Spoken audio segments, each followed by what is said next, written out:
Let's get salty! Everyone, Zeddy here again with another great Dark Beyond card review. We have 4 more neutral cards to go over, including a brand new giant, which is just really weird. It's a really weird one. Of course, it cheats mana. No idea if it'll be good. As well as some new Draenei cards and just some overall just weird. There's one that hate card. Anyways, we'll go over all these cards if you want to win them. We have our giveaway going on for 2 standard bundles as well as 2 mega bundles out of my pocket to enter that giveaway. Like and comment in the video, link down in the description below, the one with that thumbnail over there. Be subscribed to the channel if we manage to hit another 1,000 subs.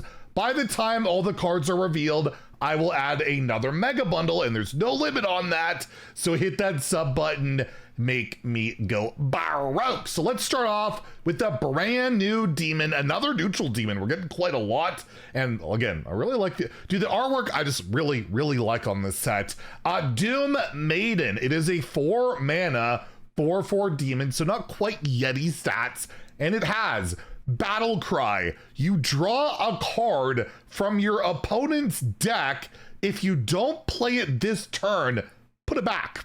So you like temporarily steal a card from your opponent, and if you have the mana and you want to play that card, you can, and then your opponent loses it. So you hit like a Reno Lone Ranger, unless you're Druid, you're probably pretty sad and you gotta put it back. I guess Warrior can get enough mana to get this to work, but yeah, basically kind of like a hate card, mill card, tech card, kind of, where you can maybe steal something good, but overall, it's gonna be very awkward. You definitely can't play or don't want to play this on curve or anything like that. It's something you're gonna want to have to get more into late game to try and outvalue, fatigue your opponent. Like, it's a card that doesn't make a lot of sense to try and play in today's Hearthstone, and they clearly don't want to push the power level on a card like this to be very competitive because it's not very fun, which again, I feel like a lot of modern Hearthstone cards could be very unfun and are usually competitive.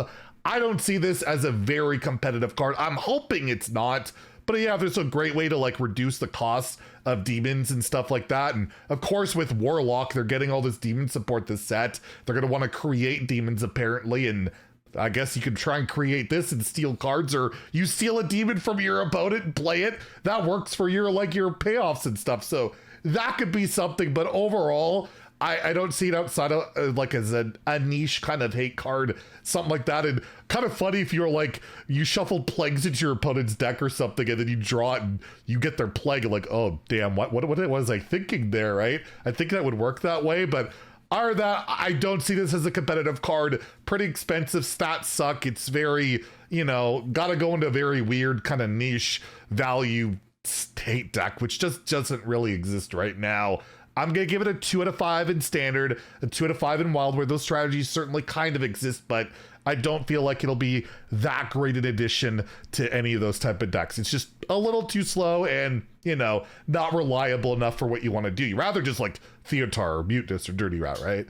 Next we have another epic card here, a new Amalgam, a new All-Tribe card, the Mutating Lifeform. This is a 5 mana, 3/8. That is a lot of health on a 5 mana minion. After this survives damage, so that extra health could come in handy, you gain a random bonus effect. So those bonus effects are the usual deal, like Divine Shield, Wind Fury. They remove stealth, right, for Reborn, that type of thing. And yeah, it can just keep getting more effects. It can get Rush, and it can get Poisonous and all that type of stuff. The bonus effect cards typically suck. Almost all of them, right? The only thing you've ever really wanted to do is like get a Wind Fury or Divine Shield or Stealth Spark Bot for the most part, but this also counts as a Draenei if you want to do that, right? The new tribe in the game, so it can have synergies of activating other Draenei synergies or doing stuff with that, and I just don't know what you're playing this in, right? Like you want to get it damaged a bunch to gain bonus effects.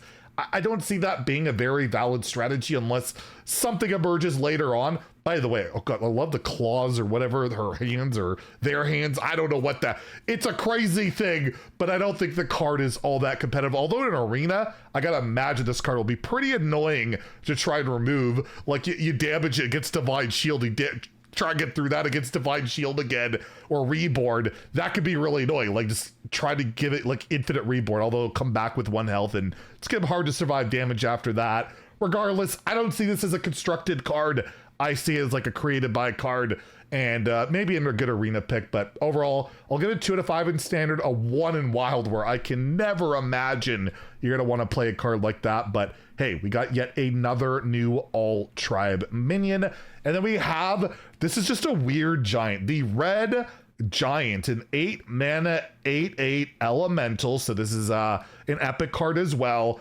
This will cost 1 less for each adjacent card played while in hand.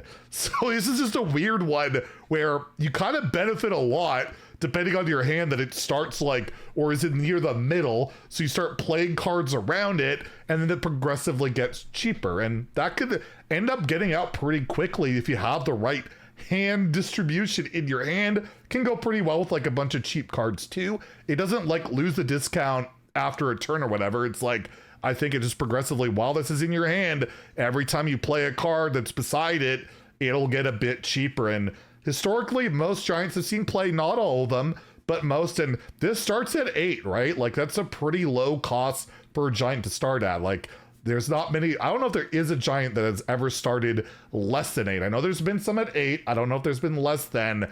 But yeah, you get a couple of ticks on it. It's down to 6. It's also an elemental. So if you're looking at your elemental decks, you got synergies there too.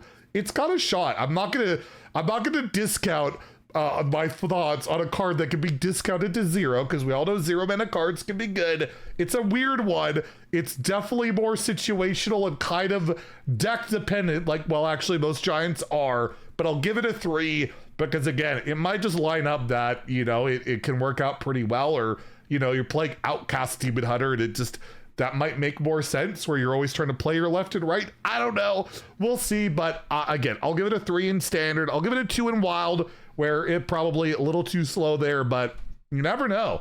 It absolutely could be a meta card. And then lastly, we have another Draenei minion here, another epic, a 5 mana 5/5, which is Battle Cry, gain 2 random bonus effects. The next Draenei you play gains them as well. So this gets like Divine Shield and Wind Fury. Then the next Draenei you play will get that as well. Is that good?